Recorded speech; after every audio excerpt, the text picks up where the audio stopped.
The chain rule is arguably one of the most helpful rules for finding derivatives of functions, and today we're going to derive the chain rule from scratch.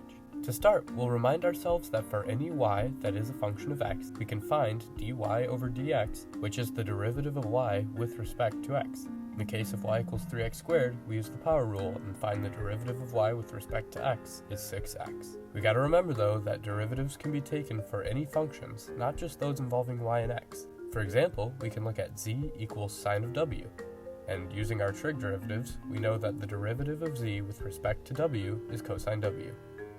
For our last example, we use the function a equals 4 smiley face cubed minus 12 smiley face. Because a is a function of smiley face, using our power rule, we can even take the derivative of a with respect to smiley face to be 12 smiley face squared minus 12.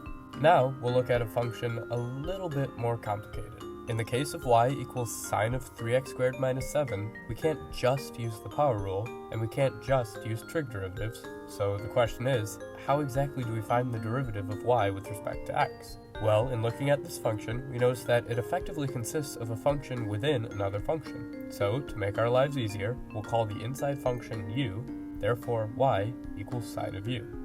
Now, in order to actually find this derivative of y with respect to x, we're going to have to manipulate this fraction of dy over dx a little bit. We know that if we multiply anything by 1, it equals itself, so in order to make this convenient to work with, we're going to multiply dy over dx by du over du, which is simply equal to 1 because anything divided by itself is 1.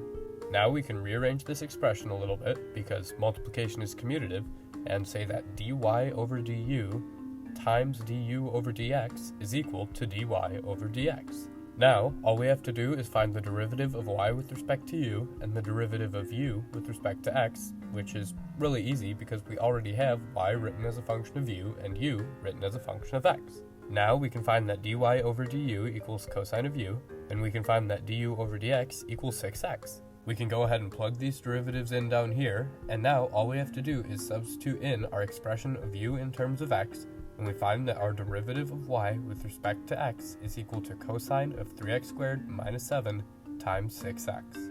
This method right here of breaking a complicated function into an inner and outer function so the derivatives can be taken and chained together is referred to as the chain rule, and is often frequently written in function notation as the derivative of f of g of x is equal to f prime of g of x times g prime of x. Really, all the chain rule is ultimately saying is that in order to take the derivative of a complicated function like this, you do the derivative of the outside function times the derivative of the inside function.